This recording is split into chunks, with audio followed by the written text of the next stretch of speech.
हाय दोस्तों, कैसे हैं आप सभी। मैं डॉक्टर अनव्यास फिर से अपने YouTube चैनल पर आप सभी का स्वागत कर रहा हूं और आशा कर रहा हूं सभी ठीक है, मस्त एंजॉय कर रहे हैं। आखिरी पड़ाव चल रहा है, अंतिम प्रहार का 10वां क्वेश्चन चल रहा है और आखिरी पेपर चल रहा है। कल से फ्री होने वाले हो फाइनेंस वालों, गए है अब तो जीवन में मजे ही मजे। तो आगे वाले 4 क्वेश्चन में बताऊंगा कि मजे मजे कैसे होने वाले हैं।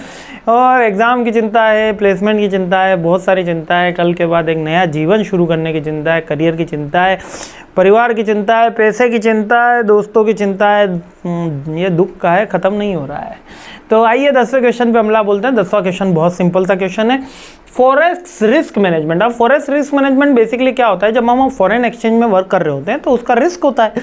उस रिस्क को मैनेजमेंट करने के लिए उसके की एस्पेक्ट होते हैं कि कौन कौन से रिस्क होते हैं। सबसे पहला रिस्क होता है करेंसी फ्लक्चुएशन का, लीवरेज का, क्योंकि पोटेंशियल प्रीमियम उसके अंदर देनी होती है। लिक्विडिटी का रिस्क होता है कि हमारी लिक्विडिटी लेस लिक्विडिटी बिकम हो जाते हैं हम, है ना, क्योंकि मार्केट में एंटर और एग्जिट की पोजीशन लेके बैठ जाते हैं तो लिक्विडिटी का हमको इशू आ जाता है।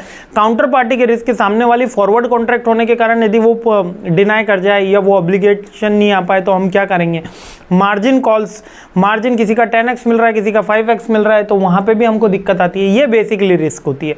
अब इसको काउंटर पार्ट कैसे कर सकते हैं, इन रिस्क को मिटिगेट कैसे कर सकते हैं। सबसे पहला स्टॉप लॉस लगाना सीखो। Second profit, take profit order.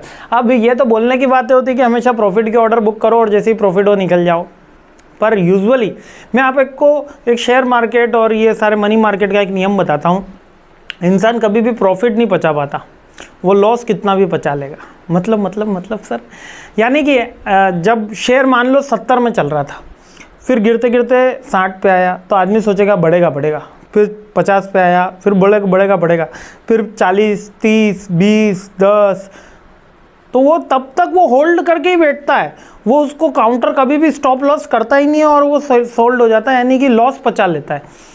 Profit में जैसे ही वो जाता है 70 से 72 ही हुआ, वो कहता है बेच देते हैं यार, 2 का प्रॉफिट हुआ, 75 हुआ, अरे बेच देते हैं। कभी भी उसको लॉन्ग टर्म का नहीं सोचता, पर लॉस में वो लॉन्ग टर्म चला जाता है। ये हमारा स्ट्रेटेजी रहती है। तो टेक प्रॉफिट ऑर्डर रखना चाहिए, पोजीशनिंग की साइजिंग करनी चाहिए, इससे आपको लीवरेज में हेल्प मिलती है। डाइवर्सिफिकेशन होना चाहिए, डिफरेंट पोजीशंस लेके बैठना चाहिए। और हेजिंग एक पॉइंट है, यानी कि मिटिगेट करने की एक मोस्ट प्रोमिनेंट एक्टिविटी है। हेजिंग करके एक क्वेश्चन भी है, तो वो डिटेल में उसको वहाँ पे फिर से सीख लेंगे। नेक्स्ट एक क्वेश्चन बन जाता है इसमें वैल्यू एट रिस्क। अब वैल्यू एट रिस्क होती क्या है, बेसिकली एक स्टैटिकल फॉर्मूला है जो ये बताता है कि ये वाली रिस्क लेने वाले हो, ये वाली पोजीशन बनाने वाले हो, तो इसमें ये वाले परसेंटेज, इतने परसेंटेज रिस्क है और इतना अमाउंट आपका लग सकता है, तो वो वैल्यू एट रिस्क है। एक स्टैटिकल टूल है used to estimate the potential maximum loss for the portfolio.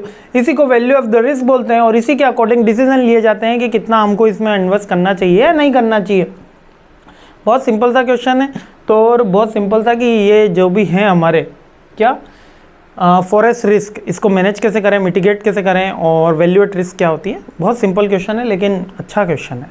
तो आगे बढ़ते हैं, सीरीज आगे बढ़ाते हैं। जय हिंद।